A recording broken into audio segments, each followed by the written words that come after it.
அகிலத்தின் அன்பான சொந்தங்களுக்கு இனிய வணக்கம். மீனவர் காலையினூடாக சந்தித்திருக்கின்றோம். அமெரிக்கா ஈரான் இடையிலான மோதல் உச்சமடைந்துள்ள சூழ்நிலையில் ஈரானிய அதிகாரிகளுக்கும் அமெரிக்க அதிகாரிகளுக்கும் இடையிலான முதற்கட்ட பேச்சுவார்த்தையின் 2ஆம் சுற்று நிறைவடைந்திருக்கின்றது. ஓமானில் நடைபெற்ற பேச்சுவார்த்தையில் என்ன விடயங்கள் பேசப்பட்டிருக்கின்றன என்பது மிக முக்கியமான ஒரு கேள்வியாக இருக்கின்றது. அடுத்து ஈரான் நேற்றைய தினம் 2 எண்ணெய் டேங்கர்களை கைப்பற்றியிருந்தார்கள். அது யாருடைய எண்ணெய் டேங்கர்கள், ஈரான் எதற்காக கைப்பற்றியிருந்தார்கள் என்ற செய்தி தற்போது வெளியாக இருக்கின்றது. பாகிஸ்தானில் மிக பயங்கரமான ஒரு தாக்குதல், மிகப்பெரிய உயிரிழப்புகள் ஏற்பட்டிருக்கின்றன. இந்த நிலையில் பிராந்தியத்திலும் உலகிலும் நடைபெற்ற மிக முக்கியமான சம்பவங்களை இந்த காணொலியில் விரிவாக பார்க்கலாம்.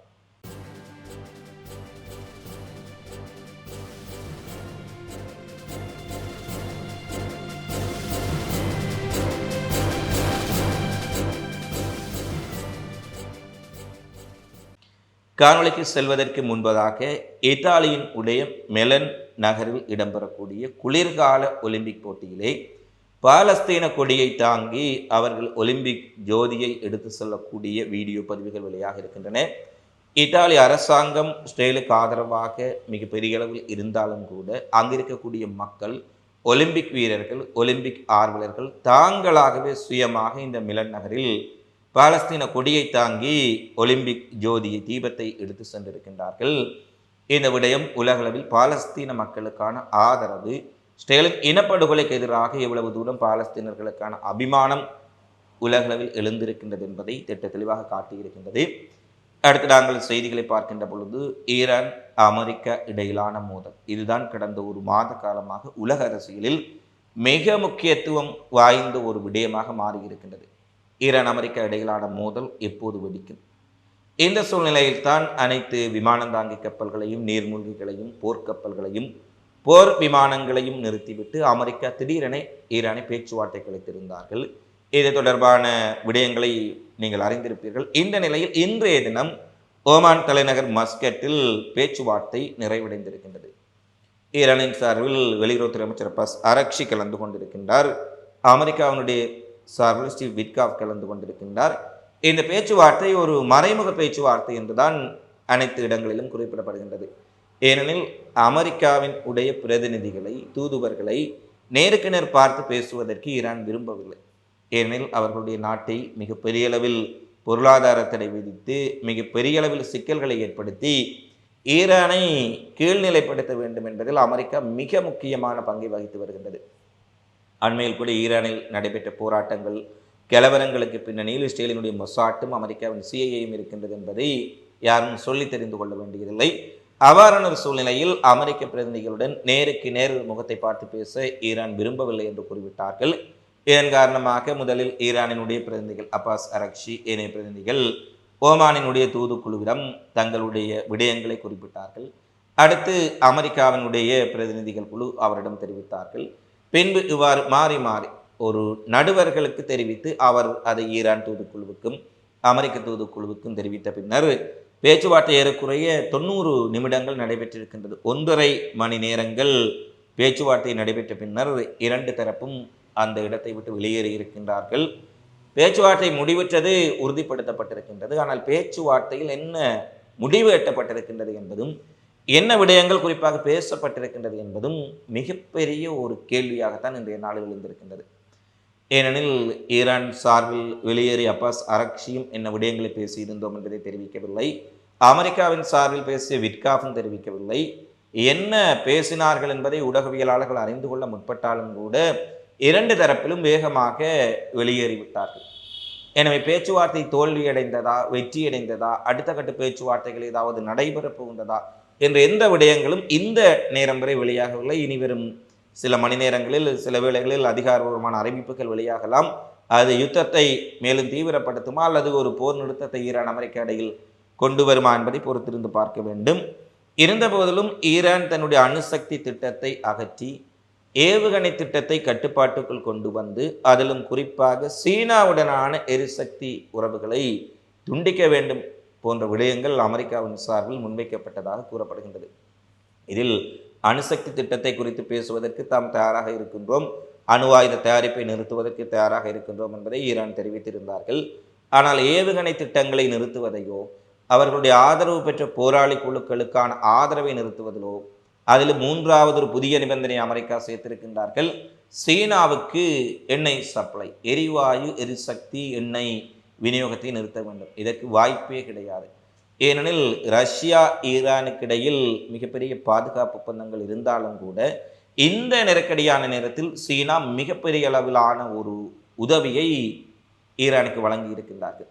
சீனாவினுடைய உளவு கப்பல்கள் நேரடியாக இந்த பாரசீக வளைகுடாவுக்கு வந்து அமெரிக்க கப்பலினுடைய நகர்வுகள், நேட்டோவினுடைய நகர்வுகளை ஈரானுக்கு அங்கு எடுக்கப்பட்ட செய்மதி புகைப்படங்கள் வரை ஈரானுக்கு கொடுக்கும் அளவுக்கு நெருக்கம் ஏற்பட்டிருக்கின்றது. அதைவிட சீனாவினுடைய மிகப்பெரிய அளவிலான வான் பாதுகாப்பு ஏர் டிஃபென்ஸ் சிஸ்டம் எல்லாம் ஈரானுக்கு கொண்டு வந்து நிறுத்தப்பட்டிருக்கின்றது. இவை கூட அமெரிக்கா ஈரான் மீது ஒரு தாக்குதலை நடத்துவதற்கு தயங்குவதற்கு ஒரு மிகப்பெரிய காரணம். அது மட்டுமல்ல, ஏற்கனவே சீனாவின் மிக நெருக்கமான நாடு வெனிசுலாவை அமெரிக்கா கையகப்படுத்தி விட்டார்கள். எனவே ஈரானும் வீழ்ந்து விட்டால் ஈரான் வீழ்ச்சி என்பதற்கப்பால் அது சீனாவுக்கும் ரஷ்யாவுக்கும் மிகப்பெரிய பின்னடைவை ஏற்படுத்தும். ஏனெனில் சாகித் ட்ரோன்கள் முதல் பாலிஸ்டிக் ஏவுகணைகள் வரை ரஷ்யாவுக்குரிய போரில் ஈரான் வழங்கி கொண்டிருக்கின்றது. வெனிசுலாவுக்கு அடுத்தபடியாக மிகப்பெரிய அளவில் இரண்டாவது அதிக எண்ணெயை சீனாவுக்கு கொடுக்கக்கூடிய நாடு ஈரான். ஈரானும் வீழ்ந்து விட்டால் நேரடியாக அமெரிக்காவிடம் எண்ணெய்க்கு கையேந்த வேண்டிய ஒரு சூழ்நிலை சீனாவுக்கு ஏற்படும். அமெரிக்க நட்பு நாடுகளிடம், அரபுலக நாடுகளிடம் வாங்க வேண்டிய ஒரு நிலை. இதை தவிர்ப்பதற்காக சீனாவும் மிக முக்கிய நகர்வுகளை ஈரானுக்கு ஆதரவாக மேற்கொண்டு வரும் சூழ்நிலையில் சீனா ஈரான் இடையிலான உறவுக்கு செக் வைக்கும் வகையில் எவ்வாறு ரஷ்யா இந்தியாவுக்கு இடையில் ஒரு செக் வைக்கும் முகமாக ரஷ்யாவுடன் இந்தியா எண்ணெய் வாங்கக்கூடாது, ரஷ்யாவுடன் வர்த்தகம் செய்யக்கூடாது, ரஷ்யாவுடன் இராணுவ தளவாடங்களை வாங்கக்கூடாது என்று அமெரிக்கா அவர்களுக்கு மிகப்பெரிய அழுத்தம் கொடுக்கின்றார்களோ அதே போன்றதொரு அழுத்தத்தை தற்போது சீனாவுக்கும் ஈரானுக்கும் இடையில் பிரிவினை ஏற்படுத்துவதற்கான வேலைகளை அமெரிக்கா ஆரம்பித்திருக்கின்றார்கள். இந்த அமெரிக்காவினுடைய நோக்கமே கூட்டி கழித்து பார்த்தால் அனைத்து நாடுகளையும் நெருக்கமாக இருப்பவர்களை எல்லாம் பிரித்துவிட்டு எல்லா தேவைகளுக்கும் என்னிடம் வந்து வாங்க வேண்டும்.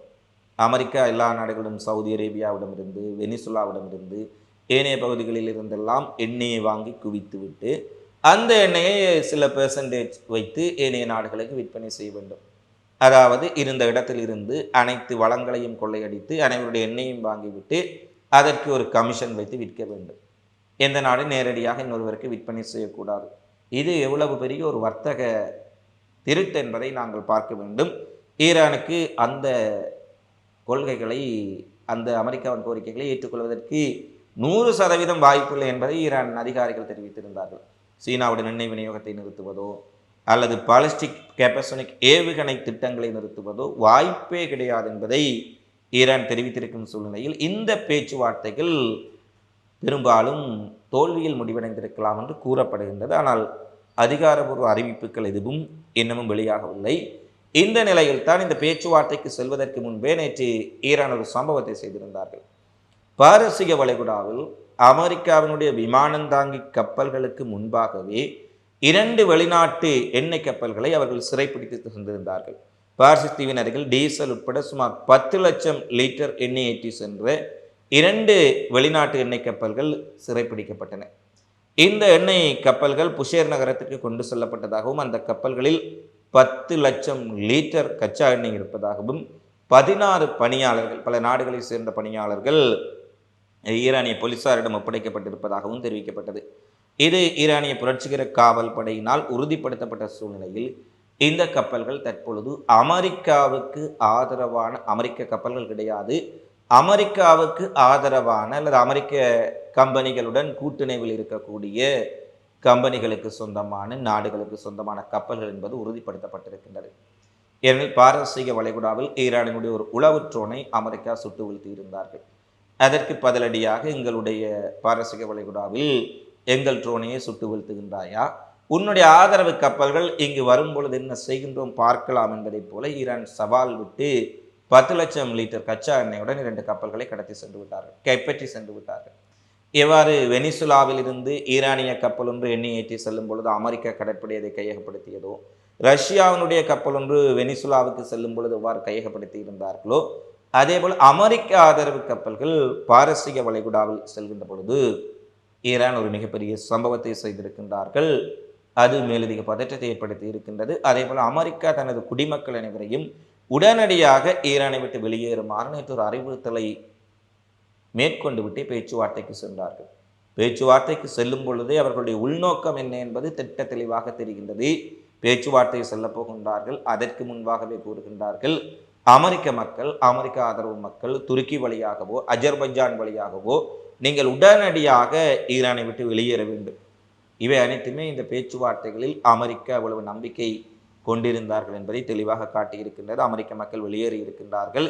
எனவே ஈரான் அமெரிக்கா இடையிலான பேச்சுக்கள் வெற்றியடைந்ததா தோல்வியடைந்ததா, என்ன விடயங்கள் பேசப்பட்டன என்பது இன்னும் சில மணி நேரத்தில் அதிகாரப்பூர்வமாக வெளியாகலாம். அதன் பின்னர் பதற்றம் அல்லது மோதல் இடம்பெறுமா அல்லது மீண்டும் பேச்சுவார்த்தைக்கான வாய்ப்புகள் இருக்கின்றதா என்பதை நாங்கள் அடுத்து வரும் காணொளிகளில் உங்களுக்கு தெரியப்படுத்துவோம். அடுத்து பாகிஸ்தானுடைய தலைநகர் இஸ்லாமாபாத்தில் வெள்ளிக்கிழமை தொழுகையின் போது முக்கியமான பள்ளிவாசலில் மிகப்பெரிய தற்கொலை குண்டு தாக்குதல் இடம்பெற்றிருக்கின்றது. 36 பேர் கொல்லப்பட்டிருக்கின்றார்கள். இந்த தற்கொலை தாக்குதல் இடம்பெற்ற பிரிவு ஷியா பிரிவு முஸ்லீம்கள் அதிகமாக இருக்கக்கூடிய ஒரு பள்ளிவாசல். ஷியா முஸ்லீம்கள் வழிபடக்கூடிய பள்ளிவாசலிலேயே இந்த தற்கொலை தாக்குதல் நடைபெற்றிருக்கின்றது. 36 பேர் கொல்லப்பட்டிருக்கின்றார்கள். 180 பேர் வரை காயமடைந்திருக்கின்றார்கள். காயமடைந்த பலருடைய நிலைமை கவலைக்கிடமாக இருப்பதால் மேலும் உயிரிழப்புகள் அதிகரிக்கக்கூடிய வாய்ப்புகள் இருப்பதான செய்திகள் வெளியாக இருக்கின்றன. எனவே பாகிஸ்தானிலும் மிகப்பெரிய ஒரு பதற்றமான சூழ்நிலை காணப்படுகின்றது. ரஷ்யாவுக்குள் மீண்டும் ஆழ ஊடுருவி உக்ரைன் ஒரு மிகப்பெரிய படுகொலையை நடத்தி இருக்கின்றார்கள். மாஸ்கோவில் பட்டப்பகலில் உளவுத்துறையினுடைய துணை படைத்தலைவர் சுட்டுக் கொல்லப்பட்டிருக்கின்றார்.